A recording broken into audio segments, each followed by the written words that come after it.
윤석원, 박수민의 꼼짝할 수 없는 내게 오셔서 1. 병상일기. 숟가락을 어디에 쓰시는지. 숟가락의 창조 목적은 밥이나 국을 떠먹는 것이다.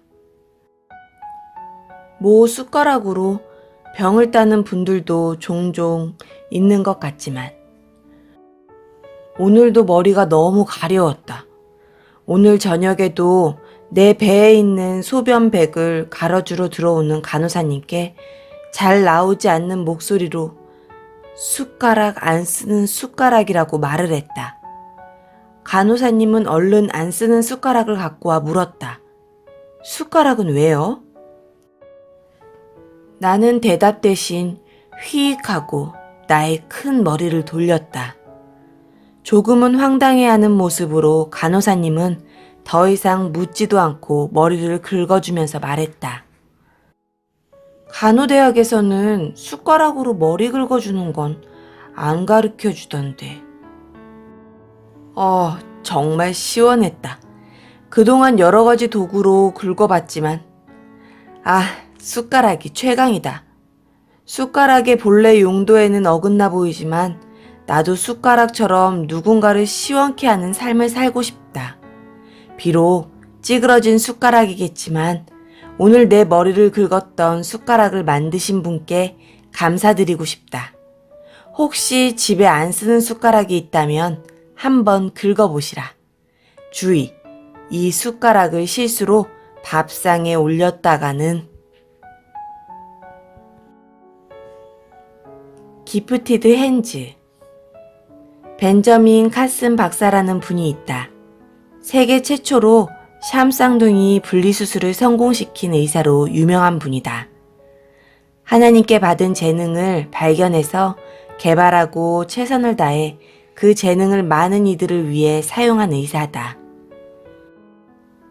어제 저녁 기프티드 핸즈, 이 단어가 문득 생각났다.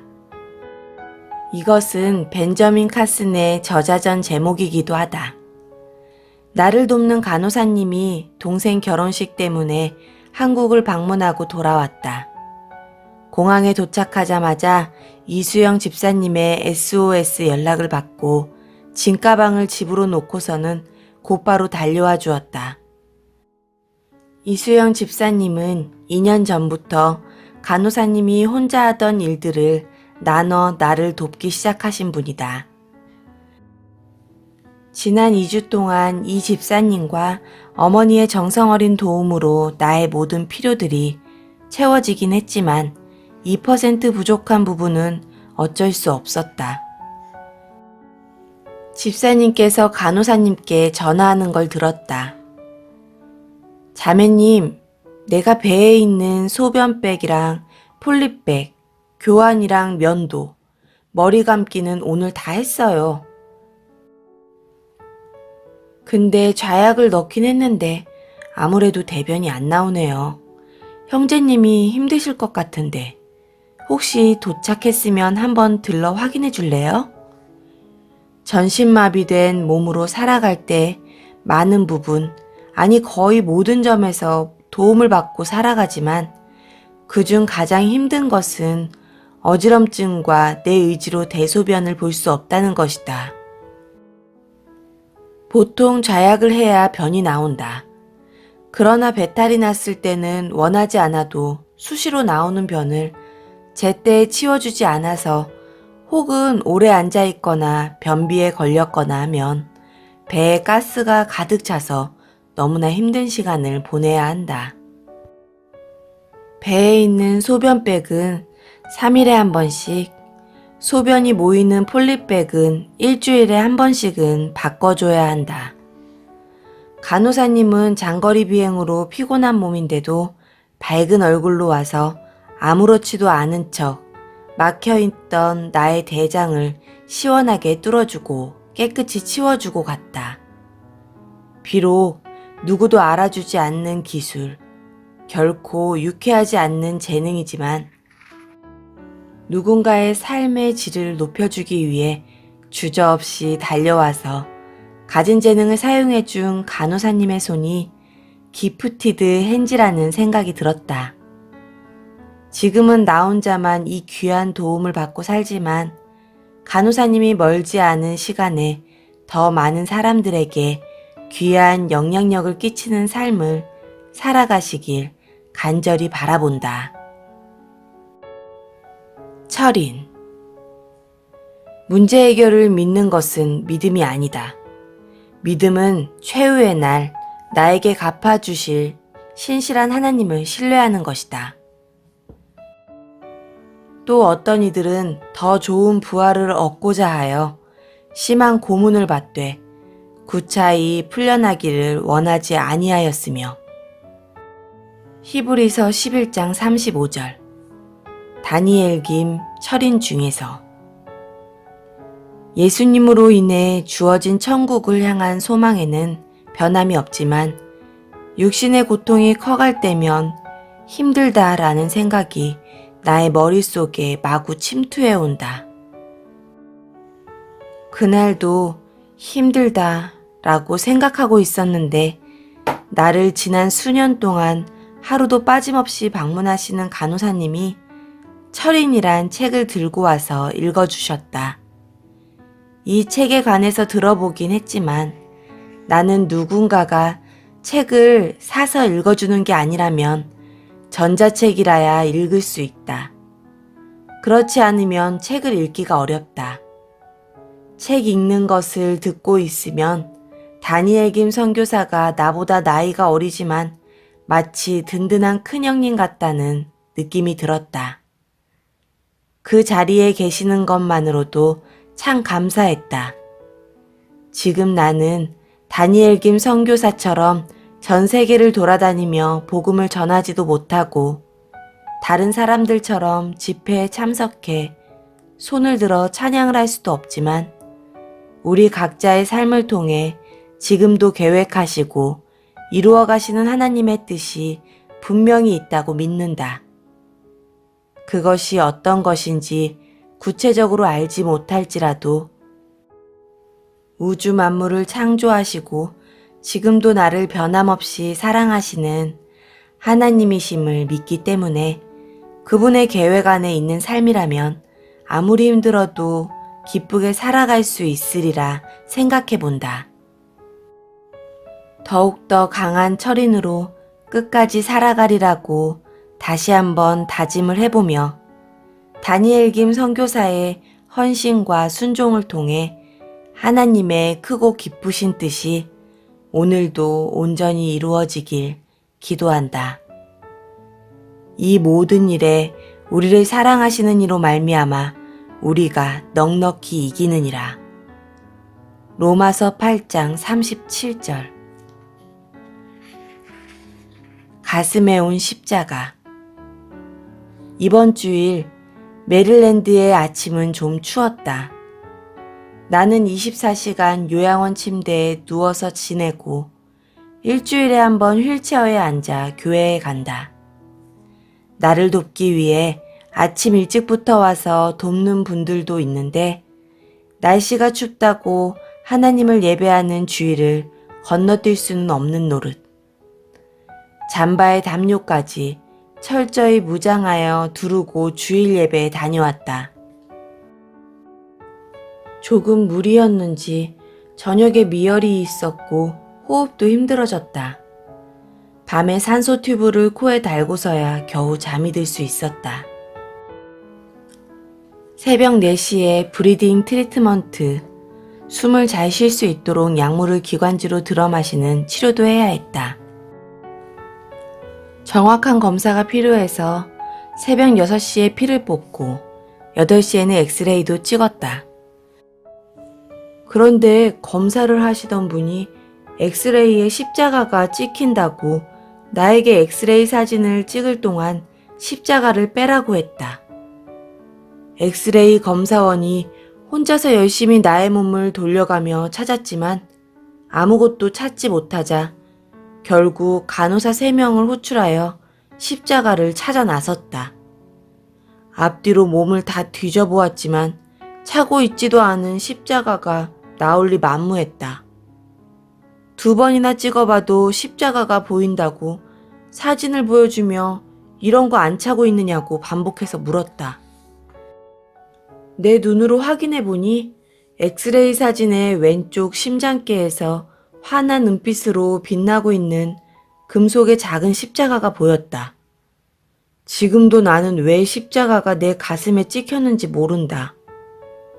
병상에 누워 지낸 지 24년.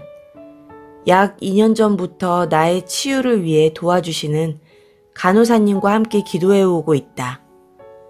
어제 저녁에도 나의 가슴에 손을 얹고 예수님의 보혈의 능력을 선포하며 기도했었다.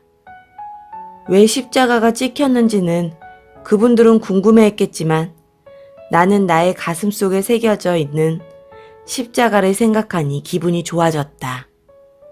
성령님이 나와 함께 하신다는 신호를 보는 행복한 하루였다. 내 친구, 나의 전사. 폴란드에 사는 내 친구 선교사가 새벽 5시에 보낸 글이다. 사실 나는 몸에 근육도 탱탱한 허벅지도 없는 뼈만 앙상하게 남은 전신 장애인인데 그래도 함께 나누고 싶어서 공개해본다. 친구 전사. 주님이 나에게 어마어마한 전사를 붙여주셨습니다. 근육이 울퉁불퉁하고 허벅지는 구릿빛으로 탱탱하며 투구는 금빛으로 빛나고 온몸의 상처가 그리스도의 영광으로 빛나는 그런 전사를 붙여주셨습니다. 가슴에 십자가의 철심이 박혀있고 고독한 천장을 천국으로 삼아버리는 어마어마한 전사를 붙여주셨습니다. 자기는 풋내기 전사라 했었는데 이젠 빈틈없는 완전 전사가 되어 수많은 허약한 영혼들 앞에 서 있습니다. 복 터진 세상에서 허약해진 영혼들이 이 전사 친구로 인해 아마 확실하게도 눈물을 찔끔거리고 오금을 저리면서라도 주님 앞에 회개하면서 나올 겁니다. 아, 지금 폐렴이 없어도 전사인데 그놈의 폐렴이 주소를 잘못 찾아온 듯 합니다. 주님, 이 친구 전사의 가슴 속에 계시지요? 잘 부탁드립니다. 주님의 미소. 2017년이 어제 시작된 것 같은데 벌써 2월이라니 새 학기가 시작되고 조금 바빴다. 아니, 학교 공부가 바빴다기보다는 나의 몸이 심한 어지럼증에 허덕거리다 이제야 조금 회복되고 있다. 오늘 폴란드에서 받은 시를 함께 나누려고 이렇게 고개를 끄덕끄덕하며 자판을 두드린다. 혈압약을 먹어도 올라가지 않는 혈압을 올리느랴 수일째 자정이 넘도록 나의 다리를 흔들어주고 기도해주고 가시는 간호사님의 헌신에도 불구하고 잠을 청하려 먹은 수면제도 아무런 효과가 없어 어지럼을 이기지 못하다가 그렇게 주님을 수만 번 외치다가 아침에서야 잠깐 1시간 정도 잠이 들었다 깨어났다. 그 쪽잠이 하나님의 위로의 선물 같아서 깨고 나서는 감사드렸다. 어지럼의 강도는 점점 심해지는 것 같은데 주님 곁으로 가기 전에 선교도 해보고 내가 할 수 있는 작은 일에라도 쓰임을 받고 싶은데 너무 어지럽고 괴롭다 보니 그냥 빨리 데려가 달라고 밤새 기도했다. 대서양 건너 사는 자비랑 선교사 친구에게 이런 넋두리를 풀어서 부끄러웠는데 오히려 격려해 주시는 시를 적어주셨다. 힘을 더 내야겠다. 주님의 미소.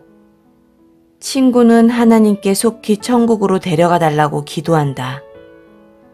나는 하나님께 친구를 더 배워야 하니 좀 더 긴 시간을 달라고 기도한다. 친구는 순수한 기도를 하고 나는 이기적인 기도를 한다. 친구는 가난한 듯 하나 부유하고 나는 부유한 듯 하나 가난하다. 친구는 온종일 누워 갇힌 듯 하나 세계를 품고 기도하며 나는 멀쩡한 몸뚱어리를 가지고도 자기 세계 밖을 떠나려 하지 않는다. 친구는 고통 중에 신음하는 밤이라도 주님의 이름을 부르며 밤을 새우지만 나는 멀쩡한 몸을 가지고도 주님 부르기에 인색하다.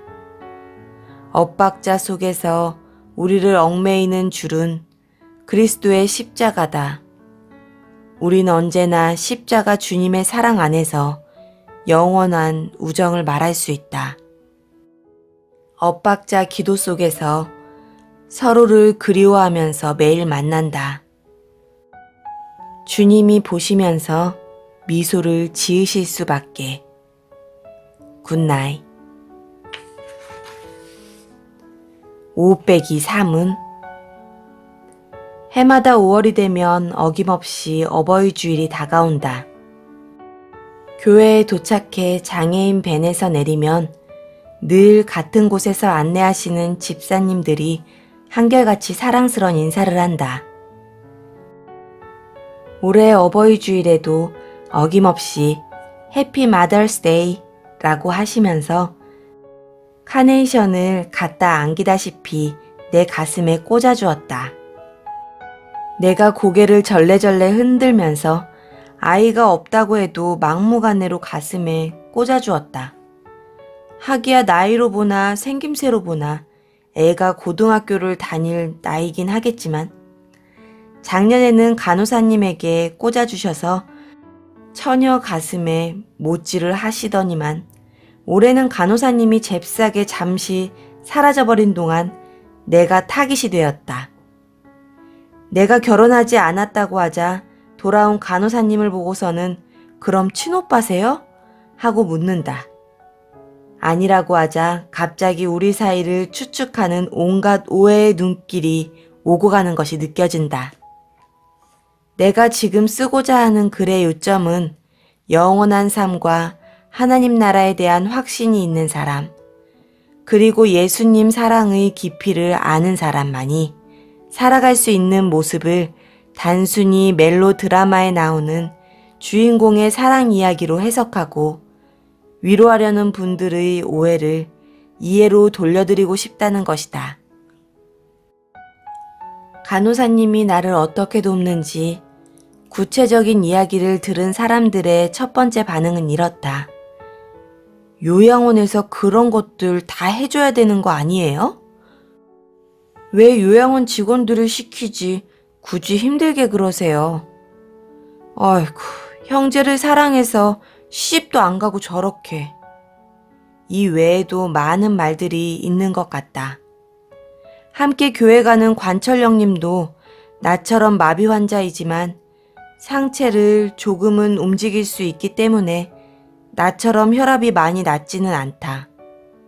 나는 누군가가 손으로 배나 다리를 틈이 날 때마다 흔들어주지 않으면 기절할 수도 있어서 의자에 앉을 때는 반드시 누군가가 옆에서 나를 지켜봐야만 한다. 주일마다 예배 중간중간 끊임없이 곁눈질로 내 얼굴을 확인하고 창호지처럼 하얗게 될 때면 잽싸게 다리나 배를 흔들며 예배를 드려야 한다. 한두 주일이 아닌 12년이 넘도록 지속하는 이 일이 단순한 사랑으로 가능할까?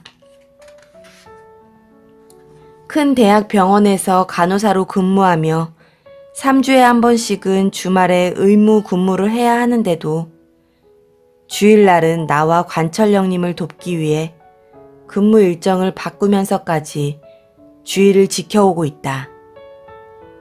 요양원에서 모든 것을 다 처리해 주는 것이 당연하지만 요양원에서 한 번이라도 지내보신 분이시라면 그 이상적인 상황이 현실에서 멀다는 것은 설명이 필요치 않을 것이다. 특히 나 같은 신체 조건은 끊임없이 누군가의 도움이 필요로 하지만 매일 저녁을 챙겨오시는 어머니의 도움만으로는 그 필요를 채우기에 부족하다. 가래가 생길 때마다 해야 하는 석션 작업과 수시로 낮아지는 혈압과의 씨름도 힘들지만 가장 힘든 것은 주기적으로 대소변 처리를 해야 한다는 것이다. 10번 중 9번은 좌약을 넣지 않으면 대변을 볼 수 없으며 그 또한 직접 손으로 빼주어야 시원하게 변을 본 것 같다.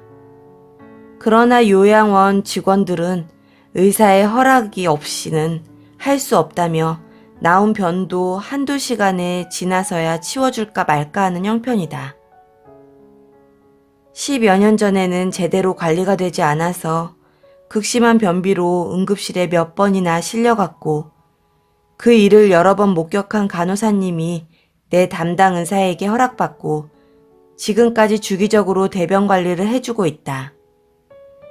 매일 말 그대로 매일 눈이 오거나 비가 오나 몸이 아프거나 힘들거나 시간이 있거나 없거나 변함없이 와서 남의 대소변을 봐주는 일을 12년 동안 지속한다는 게 단순한 사랑이나 관심으로 가능할까? 당치도 않다고 본다. 맛있는 간식거리를 사와서 웃으며 이야기하는 병문안이 아니다. 말 그대로 중노동. 그것도 병원에서 돈 받고 하는 그 이상의 노동을 무보수로 하는 것이다. 그것도 긴 세월 동안. 간호사님께 가끔 말한다. 상급은 천국 가서 아버지께 받으세요. 오늘도 외상입니다. 한국 드라마를 매일 묵상하시는 권사님들께서는 나와 간호사님의 사이를 마치 드라마에 나오는 주인공들처럼 해석해서 마구 시나리오들을 쏟아내시곤 한다. 감옥같이 마비된 몸 안에 갇혀서 살아가는 한 연약한 지체를 위해 이런저런 오해의 소리를 들으면서도 자신의 삶의 많은 부분을 내려놓고 돕는 참 그리스도인. 내가 이렇게라도 이야기하지 않으면 그러나 오해가 사실로 여겨질 수도 있겠다 싶어 이렇게 글소리를 크게 내본다. 예수님의 십자가 사랑을 진짜로 경험한 사람만이 할 수 있는 그리고 영원한 삶과 하나님 나라를 향한 확실한 소망이 있는 사람만이 감당할 수 있는 이 외롭고 힘든 일들을 이제는 말뿐이 아니라 삶과 행동으로 함께 나누기를 원하는, 그래서 어쩌면 이제 그 바통을 넘겨받은 형제 자매들이 더 많이 나타나길 바라는 것은 나의 이기적인 마음일까? 이 일을 위해 기도하고 있다. 어딘가에 나와 같은 처지에서 살아가고 있을 연약한 나의 형제 자매 친구들에게 간호사님과 같은 참 그리스도인들이 더 많이 있기를 기도해 본다. 우리는 우리가 쓰고 있는 내 눈의 안경을 통해서만 사물을 관찰하려 하는 경향이 있다. 예수 그리스도의 안경을 쓰고 세상을 바라본다면 오해보다는 이해가 더 많은 삶이 되리라 생각해 본다. 뒹굴뒹굴 이발소. 한국에서 몇 년 전 유행하던 융합 기술이란 말이 있다. 쉽게 말해서 기존에 있던 이 기술 저 기술을 몽땅 합해 놓은 기술이라 하겠다. 하나님 말씀이나 은혜 받은 이야기도 아니고 왜 엉뚱하게 융합 기술이냐고 궁금해하는 사람도 있을 것이다. 융합 기술 이야기를 읽다가 여러 가지 역할을 하는 나의 방이 떠올라 글을 써본다. 내 방은 침실도 되고 학교도 되고 식당도 되고 기도실도 되고 화장실도 된다. 그리고 한 가지 더 있다. 이발소도 된다. 이쯤 되면 최첨단 융합 기술이 적용된 방이라 해도 되지 않을까? 다니엘 김 선교사님이 오셔서 찍은 사진에 내 얼굴이 작게 나온 이유가 여러 가지가 있겠지만 내 생각에는 꽤 짧게 자른 머리 스타일도 한몫을 한 것 같다. 심한 어지럼증 때문에 컴퓨터 사용할 때를 제외하고는 늘 머리를 낮추고 생활하는 나는 이발소에 가서 머리 깎는 것이 거의 불가능하다. 머리를 다 깎을 때까지 앉아있지도 못하거니와 이발하시는 분이 내 혈압이 떨어질 때마다 수시로 배나 다리를 흔들어줘야 하고 잘린 머리카락이 내 목 앞에 뚫려 있는 구멍으로 들어가지 않도록 조심해서 깎아야 하고 다 깎은 뒤에는 깨끗이 닦아주기까지 해야 한다. 일반 이발사들이 굳이 같은 돈을 받고 나 같은 손님을 받으려 하지 않을 것이 뻔하다. 뭐 가끔씩 내가 깎아줄게요 하고 말씀을 던지시는 분들은 종종 있는데 실제로 뒹굴뒹굴 이발소까지 출장 오셨던 분은 거의 없었던 것 같다. 이미 짐작하셨는지 모르겠지만 그래서 내 컨디션을 제일 잘 아는 간호사님께 부탁드리고 수년째 도움을 받고 있는 형편이다. 뒹굴뒹굴 이발소를 이제부터 소개한다.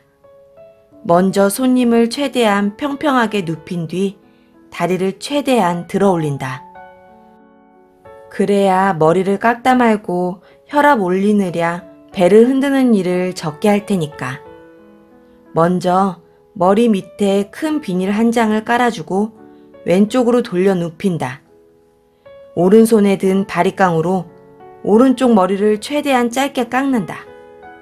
그 다음 몸을 반대 방향으로 굴린 뒤 반대쪽 머리를 똑같은 길이로 깎아준다.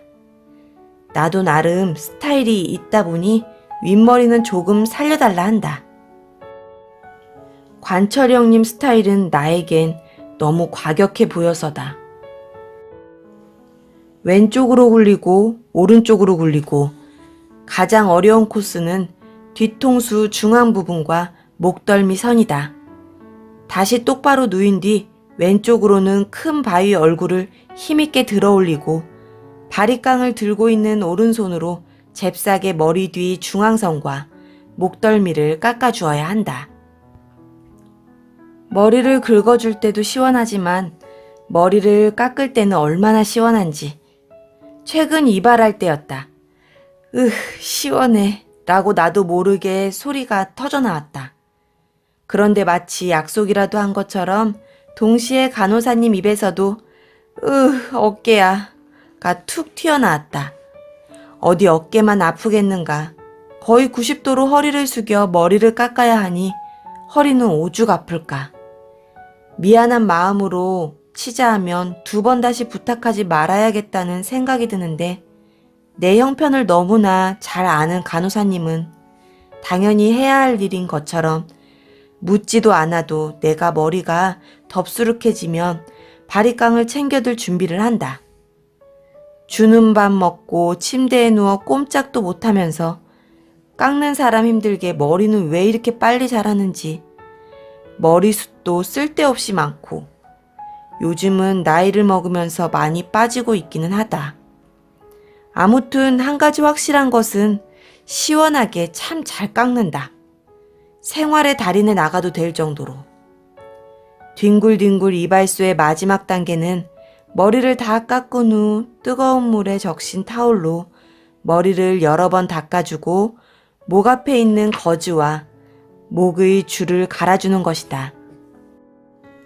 이 과정을 반드시 거쳐야 한다. 참, 뒹굴뒹굴 이발소의 이발사는 천국에 가셔야 이발비를 받을 수 있지만 그 금액이 얼마인지는 아무도 모른다. 아마 무지무지 큰 액수일 것으로 짐작만 해본다. 뒹굴뒹굴 이발소에 출장 오실 분이 있다면 연락해 주시길. 모든 장비는 이 방 안에 있다. 냉명 권사님. 내가 출석하고 있는 베델교회는 크고 아름다운 교회다. 건물만 아름다운 것이 아니라 성교비 전도 성도님들도 아름답다. 나는 휠체어에 앉아 있어서 시야가 좁다 보니 많은 분들을 보지 못하지만 보이는 분들은 모두 아름답다. 저런 분들을 창조하신 주님은 얼마나 기쁘실까? 교회에 들어가면 정면 강대상 위로 목사님이 보이고 목사님 뒤에는 황홀할 정도로 아름답게 찬양하는 찬양대와 그 유명한 베델 오케스트라 팀이 있다. 요즘은 예배에 집중하느랴 찬양만 듣기만 하지만 한때는 찬양이 너무 좋아서 간호사님께 부탁해서 캠코더로 열심히 찍었다. 목사님이 설교하실 때가 되면 성도들이 예배에 집중할 수 있도록 찬양대는 조용히 퇴장한다. 그 찬양대 중 유독 눈에 띄는 하얀 머리의 권사님이 계시다. 찬양대원 중에 가장 나이가 많으신 분이다. 무릎이 많이 불편하셔서 퇴장할 때 절뚝거리며 나가시기 때문에 눈에 더 잘 띄신다. 천국 갈 때까지 찬양하며 지내고 싶다며 찬양 봉사를 꽤 오래 하셨다. 권사님은 늙은이가 찬양대에 있는 것이 눈치가 보인다고 하시지만 내가 보기엔 아름답기 그지없다. 이분이 냉면 권사님이시다. 여름이면 요양원에 물냉면을 만들어 오셔서 나를 먹여주고 가곤 하셨다. 그 덕분에 권사님의 고향이 원래 이북인 것도 알게 되었다. 남편 장로님이 편찮으셔서 내가 있는 요양원에 계셨는데 그때부터 인연이 되어 나에게 냉면을 주게 되셨다. 장로님께서 천국에 가신 뒤에도 꽤 오랜 동안 나를 찾아오셔서 손수 냉면을 먹여주고 가셨다. 냉면 권사님은 내게 얼마나 많은 도움의 손길이 필요한지 잘 알고 계셨다. 간호사님이 나를 돕기 시작할 무렵부터 냉면 권사님은 더 이상 요양원에 방문하지 않으셨다. 가끔씩 궁금했는데 그중 이유를 나중에야 알 수 있었다. 간호사 자매님이 나를 돕기 시작한 지 3년이 지나가고 있을 때 나는 간호사 자매님이 나를 돕고 있는 일을 두고 하나님께서 이 일을 계속하시기를 원하시는지 물으며 기도하고 있다는 것을 알고 있었다. 그러던 어느 주일날 예배를 마치고 나를 벤에 태우고 있는 자매님을 누군가가 부르는 소리가 뒤에서 들렸다. 나는 몸을 돌릴 수 없기에 누가 부르는지 알 수 없었다. 잠시 후 간호사님이 목소리의 주인공과 대화를 나누고 돌아왔다. 김영숙 권사님 아세요? 여름에 가끔 냉면 가져오셨다는데. 순간 나는 냉면 권사님이신 것을 알아챘고 잘 아는 분이라고 간호사님께 설명했다. 냉면 권사님께서는 나에게 냉면을 가져다 먹이실 때마다 내게 더 많은 손길이 필요하다는 것을 보고 3년이 넘도록 아침 저녁 하루에 2번씩 나에게 돕는 친구를 보내달라고 기도드렸단다. 어느 날 나를 돕는 사람이 나타났다는 말을 전해 듣고 그 돕는 사람이 누군지 꼭 한번 만나보고 싶어서 이날 예배 후 힘든 발걸음으로 장애인 밴까지 찾아오셨던 것이다. 사실 잠깐 동안 나를 도울 계획이었던 간호사님은 기도하며 떠날 때를 기다리고 있었다. 그런데 냉면 권사님이 간호사님이 나타나기 전 3년 동안 자신이 나타나기를 기도드리셨다는 말을 전해 듣고 그리고 하나님께 기도를 응답받았음을 확인하는 권사님의 기쁜 얼굴을 보고 나를 돕는 일이 개인적 열심으로 하는 일이 아님을 알게 되었노라고 말을 이었다. 간호사님의 그날 얼굴이 아직도 기억이 난다. 하나님의 뜻을 언제나 묻고 행동하는 간호사님은 하나님께 기도하던 일을 응답받아서 기뻐 보이면서도 얼마나 더 많은 시간을 장애인 형제를 위해 보내야 하는가 하는 어딘가 모를 부담감이 얼굴에 쓰여 있었던 것 같다. 그 이후로도 6년, 9년 간호사님이 힘들 쯤이면 신기하게 나타나셔서 간호사님을 격려하시는 권사님을 종종 뵐 수 있었다.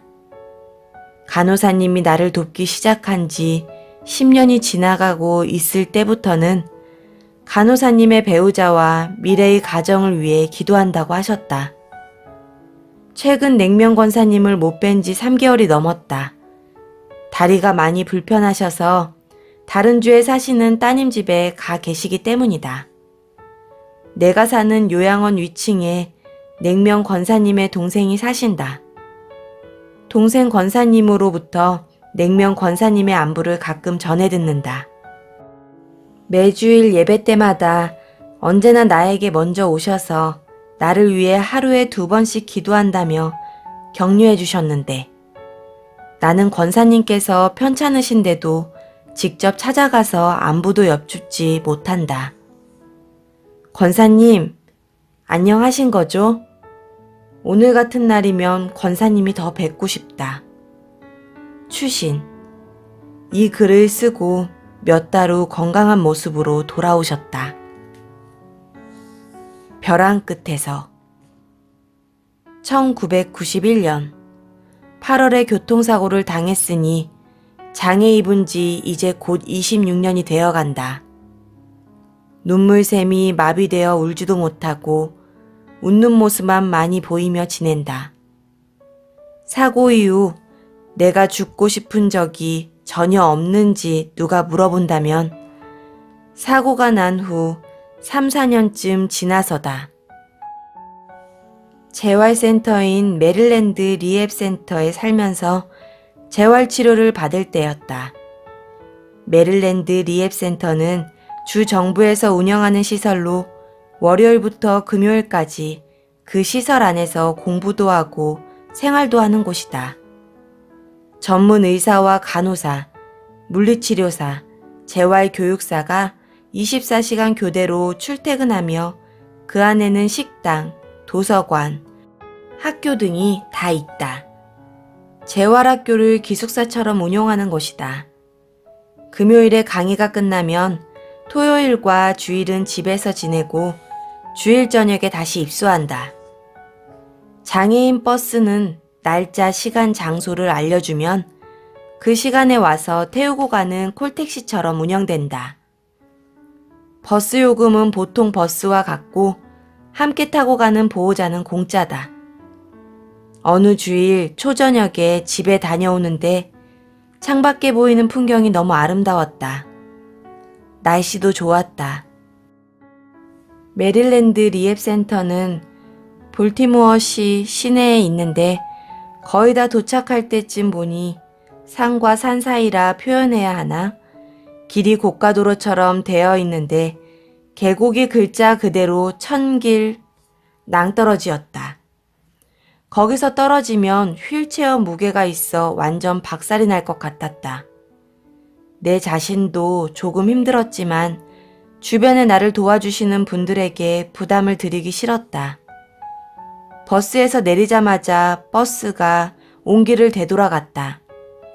인도도 잘 만들어져 있고 날씨도 좋아서 휠체어로 가기 좋았다. 가면서 속으로 기도했다. 나를 사랑하시는 분들이 나로 인해서 힘들지 않게 해달라고. 기도만 그렇게 했을 뿐 당시 나는 남아있는 가족들이 받아야 할 고통을 생각할 여유가 없었다. 다리에 도착했다. 어떻게 뛰어내릴 수 있을까? 다리를 왔다 갔다 하면서 기회를 찾았다. 그런데 난간이 너무 높았다. 난간 끝으로 가보니 높은 턱이 있어서 휠체어로 넘어갈 수도 없고 접근조차 할 수 없었다. 이쯤 되면 그냥 아직 내 때가 아니구나 포기하고 마음을 돌이켜 회개해야 하는데 영적으로 아무 생각도 할 수 없던 나는 재수가 없었지만 다음 기회가 오겠지 생각하며 메릴랜드 리헵센터로 되돌아가고 있었다. 그런데 갑자기 휠체어가 인도에서 차도 쪽으로 넘어졌다. 넘어져 본 적이 없기에 왜 넘어졌는지도 모르고 넘어졌다. 일부러 높이 뛰기라도 한 것처럼 차도 깊숙이 넘어져 버렸다. 나는 휠체어에 허리, 가슴, 양쪽 발이 꽁꽁 묶여 있어 멍하니 쓰러져 있어야 했다. 멀지 않은 곳이 커브길이라 빨리 달리는 차라도 있다면 분명 나를 보지 못하고 그대로 칠 것 같았다. 차에 깔려 죽으면 다리에서 떨어지는 것보다 고통스럽겠지만 죽을 수만 있다면 그 정도는 감수할 수 있다고 생각했다. 약간 두려워서 눈을 감고 있었다. 멀리서 차 오는 소리가 들렸다. 그런데 나를 보았는지 천천히 속도를 줄이는 것 같았다. 눈을 계속 감고 있었지만 내 근처에 잠시 섰다가 가는 소리를 들을 수 있었다. 처음 눈을 감을 때는 두려워서 감았지만 나중에는 창피해서 눈을 뜨기 싫었다. 조금 후 사이렌 소리를 내는 차들이 달려왔다. 처음 멈춰선 차의 운전사가 내가 길 가는데 누워있으니 죽은 줄 알고 신고를 했나 보다. Are you okay? Can you hear me? 누군가가 물어봤다. 눈을 떠보니 경찰이 손가락 하나 건드리지 않고 내 앞에 쪼그려 앉아 묻고 있었다. 아마 2차 사고를 막기 위해서 그렇게 교육을 받았나 보다 생각했다. 나는 아픈 곳 없이 괜찮다고 하니 같이 온 소방관들과 상의한 후 휠체어를 세워주었다. 그런데 앞바퀴가 빠져 내가 직접 휠체어를 운전할 수 없어서 앰뷸런스 들것으로 실어서 메릴랜드 리헵센터 안에 있는 내 방까지 데려다 주었다. 휠체어는 잠시 후 경찰관이 끌고 들어왔다. 나는 부모님이 걱정하실까봐 10년 동안 자살미수 사건을 아무에게도 이야기하지 않았고 휠체어 앞바퀴 빠진 이야기만 했다. 그리고 하나님 앞에서 나의 잘못을 회개하고 난 후에야 그런 일이 있었다고 간호사님에게만 이야기했다. 주님은 내가 너무 모르니까 끊임없이 알려주신다. 나는 무엇을 해야 할까? 특별한 계획은 없다. 내가 계획을 세운다고 계획대로 살아갈 능력도 안 된다. 그렇다고 될 대로 되라며 마구 살 것이라는 뜻은 아니다. 언제든 어떻게든 주님이 나를 어떤 소명으로든 부르시면 아멘 하고 달려가는 준비된 삶을 살고 싶어서 지금 공부하고 있다. 부르시기 전까지는 어느 자리에 있든지 나의 자리에서 오늘 최선을 다해 살려 한다. 그때 당시보다 어찌 보면 사실 지금 더 힘들다. 첫 번째 이유는 그때는 금방 일어설 수 있다는 희망이라도 있었지만 지금은 27년이 지났고 주님의 뜻이 있다면 일어설 수 있다는 믿음은 확실하지만 앞으로 얼마나 더 긴 시간을 이렇게 지내야 하는가 하는 생각 때문이다. 두 번째는 근육을 못 쓰니 건강이 자꾸 약해지기 때문이다. 숨쉬기조차 힘들다. 어지럽다는 말은 하루에도 수십 번, 수백 번 하고 욕창이 생길까봐 한 자세로 오래 있지도 못한다. 세 번째 이유는 긴 병에 효자 없다는 우리나라 속담이 있듯이 나의 오랜 병간호에 지쳐가는 주위 분들의 모습을 보기 때문이다. 그때마다 마음이 아프다.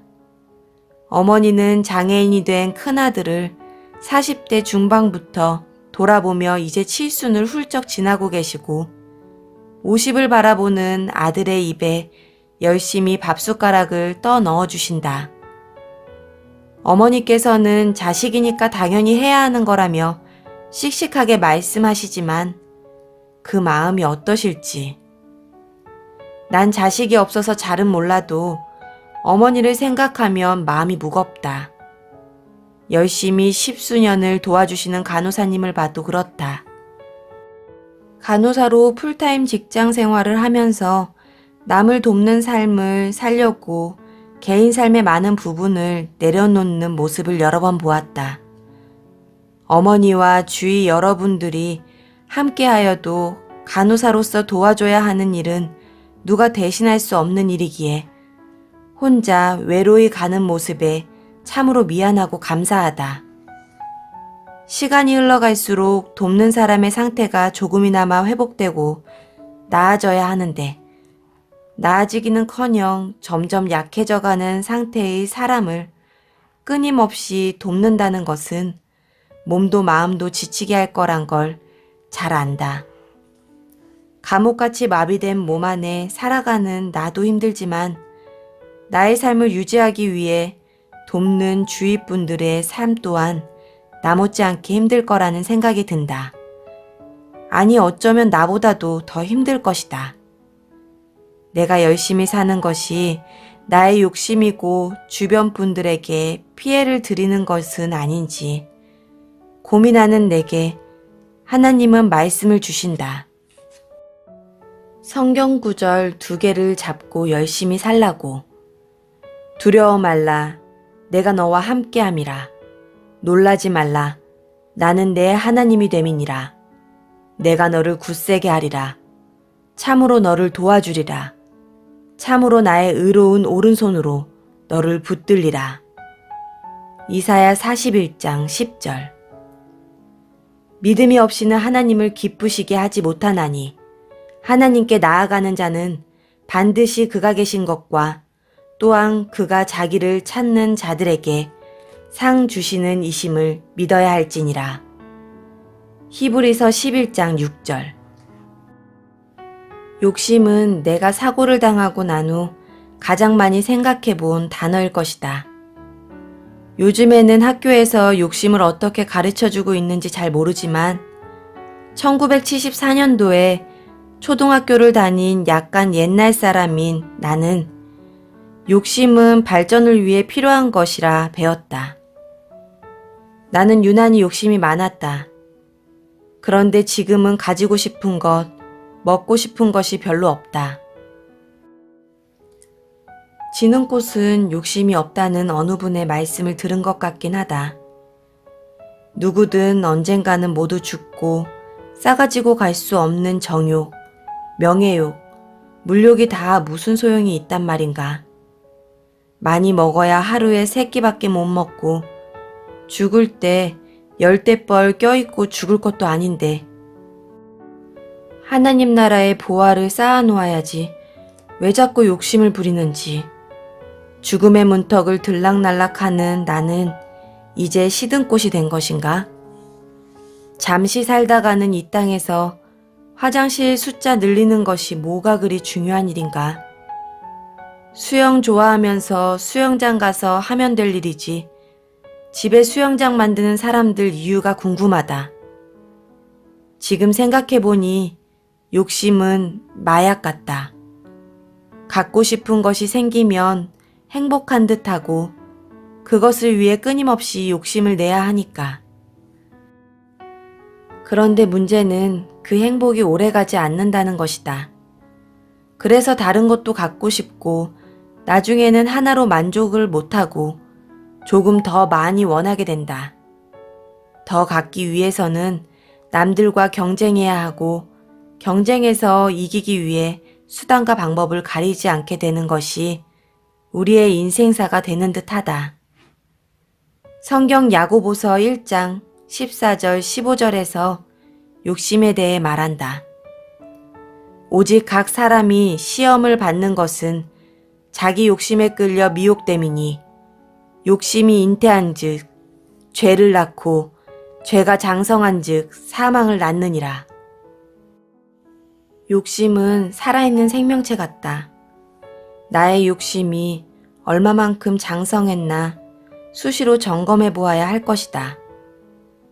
사고 전까지는 나만을 위해 살았다. 이제는 주님이 기뻐하시는 삶을 살고 싶다. 지금 목회학 공부를 하고 있지만 난 사실 꼭 목사가 되고 싶은 건 아니다. 다만 주님께 수고했다는 칭찬까지는 못 듣더라도 꾸중 듣지 않는 사람이 되고 싶다. 전에는 선교사가 된다는 것이 두려웠지만 지금은 두렵지 않다. 이미 하나님은 나를 작은 목소리나마 글로 말하는 복음의 전파자로 사용하고 계시니까. 윤석원 박수민의 꼼짝할 수 없는 내게 오셔서. 1. 병상일기.